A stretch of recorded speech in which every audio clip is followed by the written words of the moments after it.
Assalamualaikum warahmatullahi wabarakatuh. Selamat malam, Sobat Evloganza. Malam ini saya akan sharing terkait dengan ISKD ya, ISKD karena banyak juga teman-teman Sobat Evloganza yang mungkin masih awam terkait dengan ISKD itu fungsinya untuk apa sih gitu, kayak terkaitannya untuk apa, dasar ininya untuk apa gitu kan, fungsinya untuk apa. Nah, kita bahas satu persatu ya untuk ISKD ini, salah satu fitur yang ada di DCP online.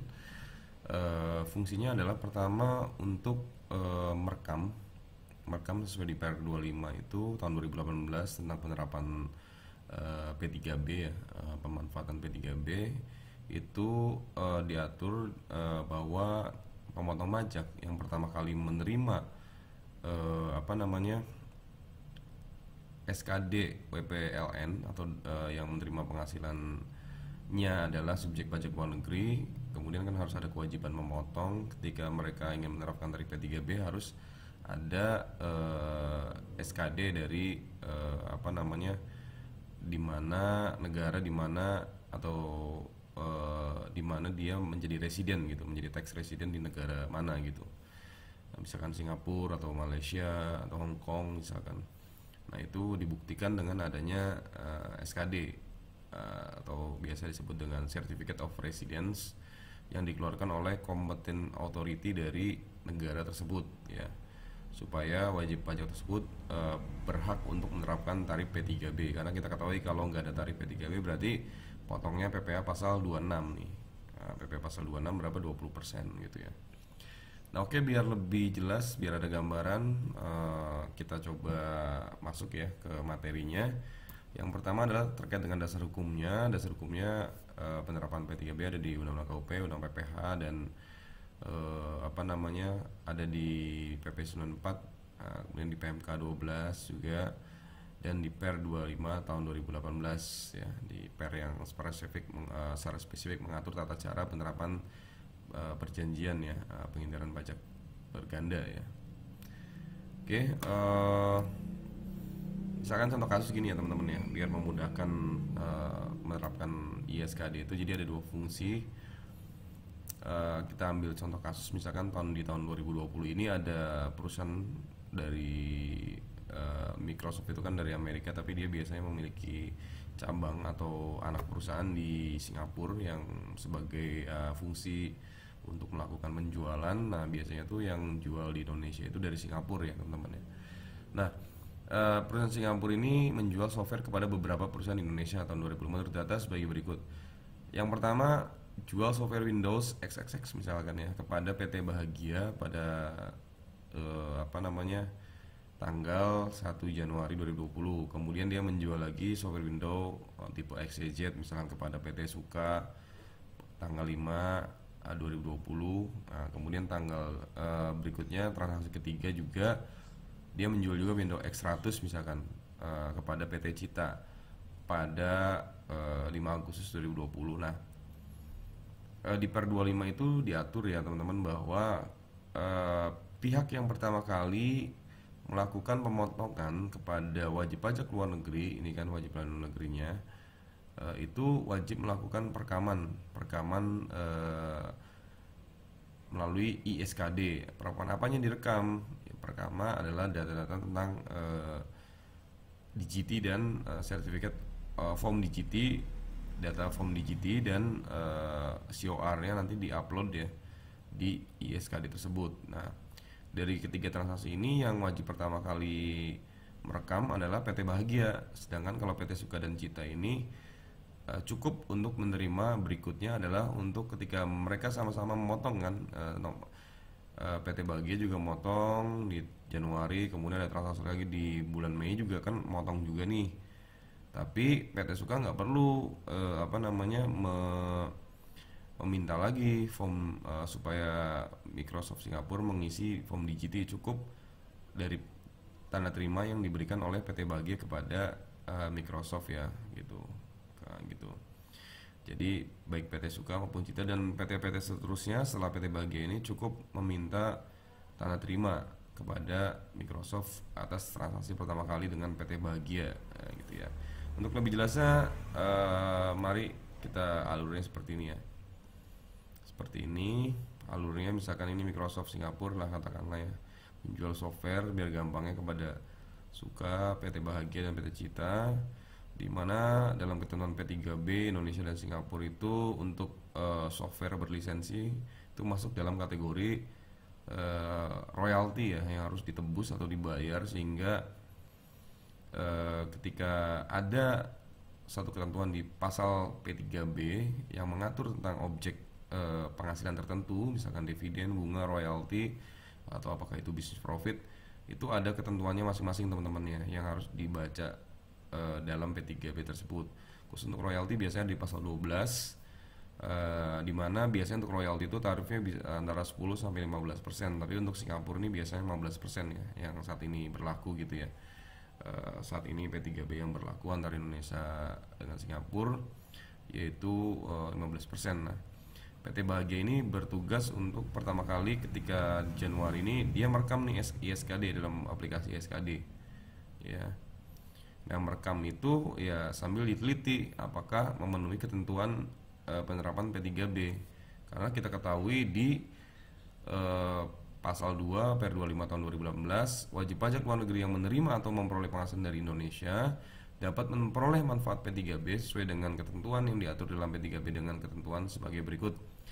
Jadi ada syaratnya gitu loh. Anda ingin jadi wajib pajak luar negeri, boleh mendapat benefit atau reduce rate, pengurangan tarif di P3B biasanya ada pengurangan insentif, pengurangan tarif ya. Nah, itu boleh, tapi syaratnya ada 4 nih teman-teman yang harus diperhatikan gitu ya. Kita misalkan bertindak selaku pemotong, misalkan PT kita di Indonesia wajib pajak dalam negeri, kita membeli software atau apalah, ini contohnya software aja ya, dalam bisa case macam-macam, nanti bisa bunga, bisa membayarkan dividen, bisa macam-macam ya teman-teman. Dalam case ini contohnya software aja biar gampang ya gitu. Nah, 4 syarat yang harus dipenuhi oleh wajib pajak tersebut yang luar negeri tersebut. Pertama, si wajib pajak tersebut atau penerima bukan subjek pajak dalam negeri di Indonesia. Jadi pastikan jadi WP-nya itu benar-benar bukan WP Indonesia atau wajib pajak dalam negeri, atau juga bukan wajib pajak negara lainnya. Maksudnya misalkan ini dia ngakuin negara Singapura tapi ternyata dia bukan warga negara Singapura, bukan tax resident di Singapura, atau bukan wajib pajak Singapura. Nah, itu juga makanya harus perlu dibuktikan adanya benar-benar poin A ini dibuktikan adanya apa? Adanya COR, Certificate of Resident, atau biasanya COD ya, Certificate of Domicile. Itu macam-macam namanya lah. Pokoknya intinya sertifikat dari negara asal, dari kompeten authority negara asal yang menunjukkan bahwa wajib pajak tersebut merupakan tax resident di negara tersebut gitu ya. Kemudian syarat berikutnya adalah penerima penghasilan merupakan orang pribadi atau badan yang merupakan subjek pajak dalam negeri. Dan nah, ini juga syarat yang pertama. Tadi syarat yang B ini tadi ya. Jadi yang pertama dipastikan bukan subjek pajak Indonesia atau tidak mempunyai BUT di Indonesia. Dan kedua, memang benar-benar tadi dibuktikan dengan adanya COR atau COD yang menunjukkan bahwa memang itu adalah tax resident di negara mitra P3B gitu ya. Kemudian syarat berikutnya adalah tidak terjadi penyalahgunaan P3B. Nah, ini nanti diatur lagi di pasal berikutnya di Per 25 tentang principal purpose test nih. Jadi dites atau diteliti ada nggak nih kira-kira penyalahgunaan dengan mengisi pertanyaan-pertanyaan, question yang ada di form DGT Indonesia ya, di Per 25 ini. Dulu ada DGT1, ada DGT2, sekarang cuma ada DGT aja. Jadi udah nggak ada lagi tuh DGT1, DGT2. Sekarang form DGT dijadikan satu sejak adanya Per 25 ini menjadi form DGT saja. Ya, form DGT saja. Di situ nanti dilihat tuh harus memenuhi ya kriteria sebagaimana dilampirkan Per 25. Dia checklistnya apa gitu, harus dicek gitu ya. Kalau memang dia salah checklist atau gimana, dikonfirmasi ini bener nggak nih, karena checklist tersebut atau pertanyaan tersebut menunjukkan bahwa dia nanti berhak nggak gitu atas P3 benefit dari P3B tersebut gitu. Jadi memastikan bahwa principal purpose test ini ada di Per 25 ini tidak terjadi penyalahgunaan P3B atau treaty abuse ya. Zaman dulu ada treaty shopping atau treaty abuse ya istilahnya, yaitu seolah-olah dia tax resident dari negara tertentu ya kan, dengan tarif pajak yang murah, ternyata sebenarnya dia secara ini sebenarnya dia bukan tax resident disebut gitu. Dan berikutnya adalah penerima penghasilan merupakan BO atau beneficial owner dari penghasilan. Jadi benar-benar yang menerima penghasilan tersebut adalah memang dia memang tax resident di negara tersebut, bukan sebagai nomini atau sebagai istilahnya pass-through ya, ibaratnya cuma sebagai pass-through entity, artinya dia nanti ketika dapat pembayaran dari Indonesia di pass-through lagi ke negara lain. Nah itu bukan seperti itu ya. Jadi ketika dalam P3B-nya mempersyaratkan adanya beneficial owner, maka penerima penghasilan ini harus dipastikan bahwa dia adalah beneficial owner atau pemilik manfaat sesungguhnya dari pembayaran atas misalkan royalti atau dividen tersebut gitu ya, sehingga dia berhak untuk memanfaatkan tarif dalam P3B tersebut gitu. Nah itu ya, jadi ada syaratnya. Jadi syaratnya otomatis berarti dia tidak mempunyai BUT di Indonesia, kemudian juga dia menerima penghasilannya adalah tax resident di negara mitra, dan kemudian tidak ada penyalahgunaan, dan merupakan memang truly BO ya, benar-benar adalah BO, beneficial owner di negara mitra gitu ya, P3B. Oke lanjut ya, yang tadi skema tadi kita lanjut lagi. Nah berarti yang pertama kali merekam ini adalah PT Bahagia ya, karena PT Bahagia inilah yang pertama kali bertransaksi dengan Microsoft di Singapura. Jadi PT Bahagia merekam di ISKD. Sedangkan untuk PT Citra ini dan PT Suka cukup mendapatkan tanda terima SKD. Seperti apa sih bentuknya tanda terima SKD ini? Seperti ini nih contohnya ya. Ini tanda terima. Nah, ini submitted by, di sini ada keterangan biasanya PT siapa? PT Bahagia. Nah, jadi PT Bahagia ini berarti merupakan PT yang pertama kali melakukan perekaman atau melakukan pemotongan atas transaksi Microsoft tadi ya gitu.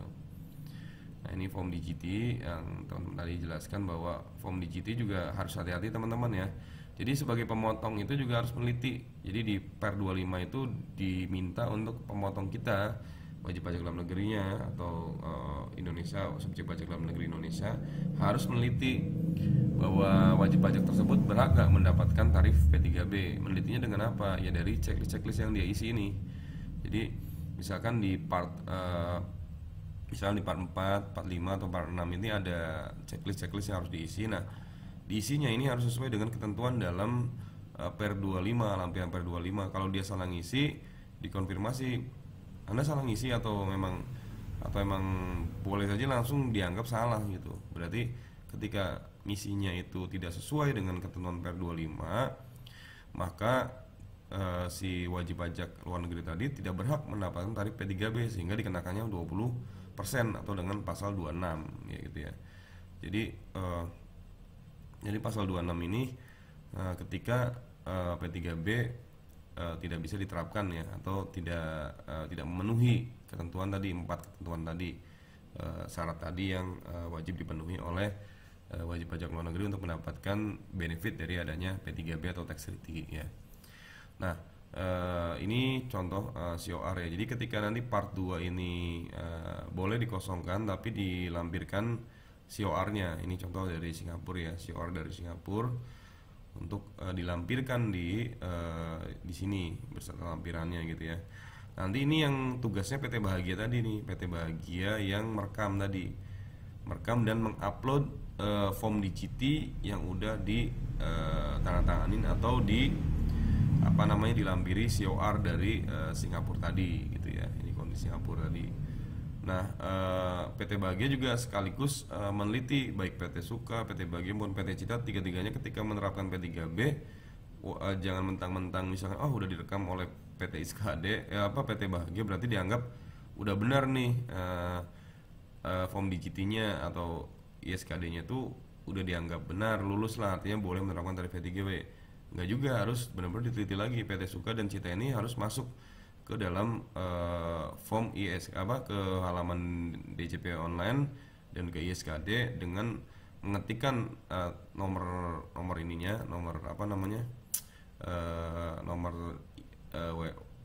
nomor SKD-nya gitu ya, dilihat nanti apakah memenuhi syarat atau enggak gitu. Karena di per 25-nya memang harus masing-masing harus meneliti gitu. Jadi di per 25-nya nih contoh seperti ini ya. Jadi ini harus benar-benar diteliti gitu. Jadi di sini ada kok rumusnya, misalkan wajib pajak yang ngisi apa. Misalkan di sini ya. Contoh nih, ini lampiran ya, lampiran per 25 tahun 2018. Di sini ada tata cara pengisiannya teman-teman ya, gitu. Diisinya bagaimana caranya ada di sini. Jadi misalkan di sini contoh untuk yang jika pemungut pajak harus melakukan penelitian apakah terdapat pengaturan transaksi baik secara langsung maupun tidak langsung manfaat dikirim. Nah, jika tercantum jawabannya jika yes dalam part A atau yes dalam part 5 butir 11. Nah, dalam hal form DJT tercantum jam sesuai huruf A dan B yang tadi ya, maka ketentuan tidak dapat diterapkan. Jadi berarti jawabannya harusnya no, yang ini tuh, bukan yes. Nah, itu. Jadi yang contoh part 4 butir 5 ya. Part 4 kita lihat part 4 butir 5. Nah, part 4 butir 5 ini part 4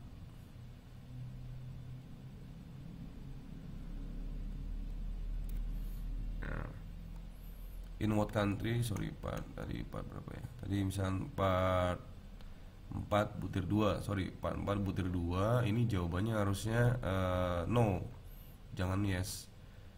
Jadi part 4 butir 2. Nah, ini the purpose of the transaction is to directly or indirectly obtain the benefit under the convention that is contradictory to the object or the purpose of the DTC. Nah, maksudnya adalah apakah tujuan ini secara langsung atau tidak untuk mendapatkan benefit di bawah P3B ini gitu. Jadi semata-mata objeknya untuk tujuan double tax convention ini. Nah, kalau yes berarti dia nggak dapat dong, karena dia sengaja banget gitu kan, untuk cuma semata-mata untuk mendapatkan benefit dari tax treaty tentang tujuan transaksi ini. Tapi kalau memang harusnya jawabnya no gitu kan, karena memang bener-bener murni bisnis gitu loh, bukan semata-mata untuk mendapatkan P3B aja, tapi untuk murni bisnis ya gitu. Jadi nanti teman-teman harus pelajari lagi nih, ini yang sesuai dengan namanya di sini gitu ya. Jadi ketika teman-teman sebagai pemotong pajak harus melihat lagi masing-masing ini sesuai nggak dengan ketentuan di per 25 gitu ya ininya. Oke, kemudian yang cara merekamnya gimana sih gitu kan? Cara merekamnya untuk yang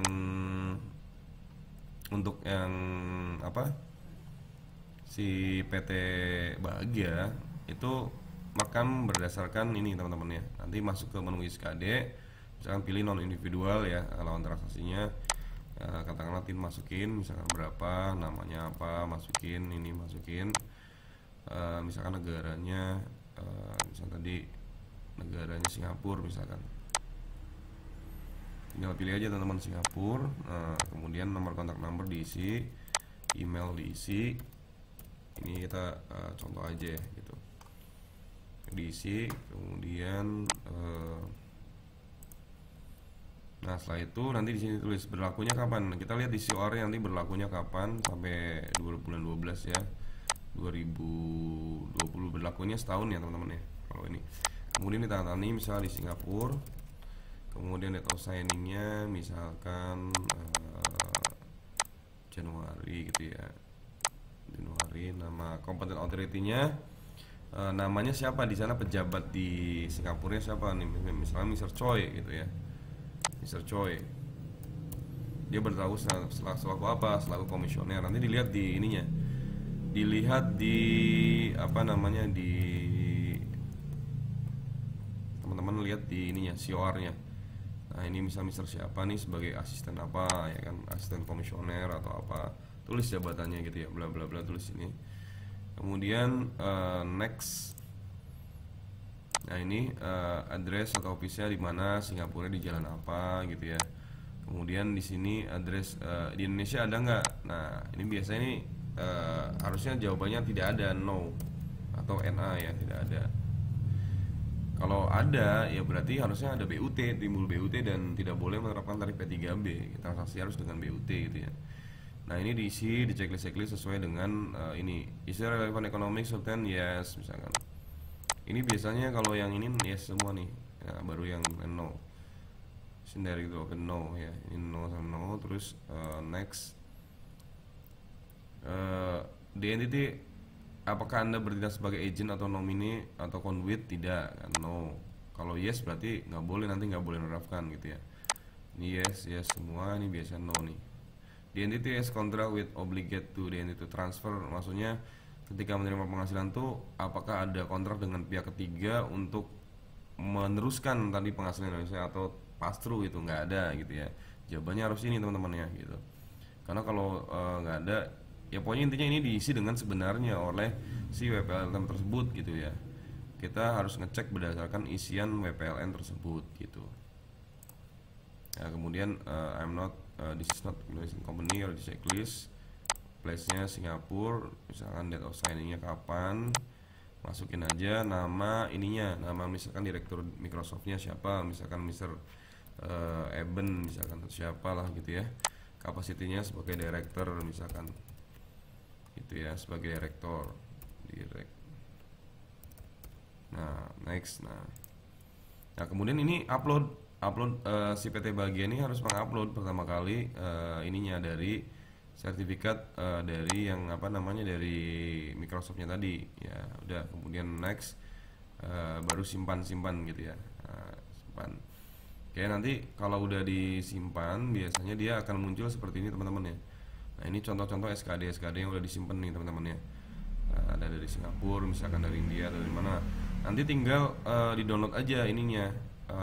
Si apa namanya PT Bahagia ini mendownload resip yang ada di sini nih. Nah, di download di sini misalkan ini diberikan kepada ini pada Microsoftnya. Jadi tanda terima ini nanti diberikan kepada Microsoftnya gitu ya. Jadi diberikan kepada Microsoftnya. Oke. Nah, oke, setelah itu jelas ya teman-teman ya. Kalau ada yang kurang jelas silahkan tanyakan di kolom komentar. Nah berikutnya kalau misalkan posisinya ada di PT Suka nih. PT Suka ada transaksi dengan Microsoft. Nah berarti PT Suka nanti tinggal minta tanda terima dari Microsoft yang ketika dia bertransaksi dengan PT Bahagia. Udah, nanti ketika tanda terimanya itu tinggal dikasih dari Microsoft, tinggal di lihat apa namanya ininya, nomor tanda terimanya kan ada nih nomornya, di sininya ada nomornya nih ya, SKD garis miring SGP garis miring 320 dan seterusnya gitu ya. Nomor ini tinggal dipastekan aja teman-teman di apa, dipastekan di ini, tinggal choose berdasarkan TIN tax ID number atau sertifikat, berdasarkan sertifikat domisili aja. Oke, di copy paste, di search. Nah ini Anda ketemu nih tuh, ada ya. Kalau untuk ngeceknya tadi view data, nah masukkan dulu tetap ya PT tadi, PT apa namanya, PT Suka dan Cita tuh tetap berkewajiban mengecek juga. Jangan langsung percaya pada PT Bahagia aja bahwa oh udah bener nih karena udah pernah ditangani oleh PT Bahagia. Ya nggak juga, tetap harus dicek PT Suka dan ini. Nah makanya masukin tadi tanda ininya teman-teman ya, tanda. Nah di ini di sini tuh ada, nah ini atas ini, yang di atas ini, di sini ada kode ini nih, kode yang ada barcode-nya ini, ada barcode-nya ini. Ini di sini dimasukin teman-teman ya, di input kode di bawah, tulisan di bawah barcode ini, dia kode ini untuk membuka tadi, untuk melihat apa form digiti dan isian form digiti dan COR-nya dari Microsoft tadi. Nah ini dilihat ya, dimasukin AFH misalkan, AFH apa nih, YIN FOCG, submit ya. Coba di download dokumennya. Nah di download ini nanti dibuka teman-teman ya, ini dibuka, di download. Nah teman-teman periksa lagi nih, bener gak kebenarannya gitu ya, diperiksa lagi. Oke, apakah sesuai dengan ketentuan dalam per apa namanya, per 25 gitu ya. Teman-teman diperiksa lagi, kalau emang udah sesuai dengan ketentuan di per 25, maka dia berhak mendapatkan tarif P3B ya, gitu, P3B. Nah, ini teman-teman bisa download di lampirannya ya, per 25. Di sini ada cara-caranya tadi yang seperti saya bilangkan tadi. Oke, jadi cukup jelas ya teman-teman ya, fungsi dari apa ISKD teman-teman makin jelas. Jadi fungsinya adalah ketika ada teman-teman pertama kali sebagai pemotong, maka contoh di PT Bahagia ini teman-teman yang sebagai pertama kali merekam ya. Jadi PT Suka dan PT Cita ini tidak perlu merekam lagi karena udah pernah direkam gitu ya. Dan fungsi PT Suka dan PT Cita cukup ngecek dengan dana terima tadi, dicek apakah nanti tinggal ngecek dan download. Jadi ketika udah diberikan tanda terima, PT Suka tidak perlu lagi meminta Microsoft suruh mengisi form DGT dari Indonesia, tidak perlu lagi. Jadi cukup tanda terimanya dan apa namanya nanti di download aja itunya ya setelah masuk ke ISKD PT Suka dan PT Cika ini. Oke, itu aja mungkin teman-teman ya, sekilas sharingnya, mudah-mudahan bermanfaat sehingga makin menambah wawasan buat sobat-sobat Infogansa. Jangan lupa subscribe, like, share, dan komen. Jika ada pertanyaan atau komentar dari saya segitu aja. Assalamualaikum warahmatullahi wabarakatuh. Selamat malam.